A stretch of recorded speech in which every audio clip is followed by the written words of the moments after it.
AI அறிமுகமானதுல இருந்து பல நிறுவனங்கள் தங்களோட வேலைகளை ஏஐ மூலமா ஈஸியாக்கிட்டு வர்றாங்க.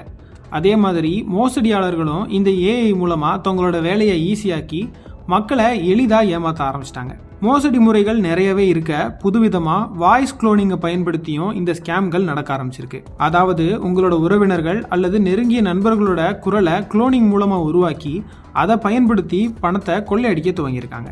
தெரிஞ்சவங்க குரல் மூலமா வர்ற இந்த காலை நம்பி குடும்பத்தினர்கள் அவங்க சொல்ற யூபிஐ எண்ணுக்கோ அல்லது வங்கி கணக்குக்கோ பணத்தை அனுப்பிடுறாங்க.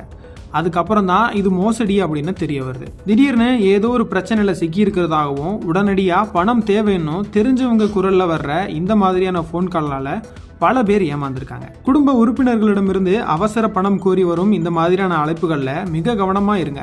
அவசர நிலையை எப்போதும் சரிபார்த்து உறுதி செய்யுங்க. உங்களுக்கு தெரிஞ்சவங்க வேற போன் நம்பர்ல இருந்து உங்களுக்கு அழைச்சு பணம் தேவைன்னு சொன்னா அவங்களோட நம்பருக்கு ஒரு முறை போன் பண்ணி உறுதிப்படுத்திக்கோங்க.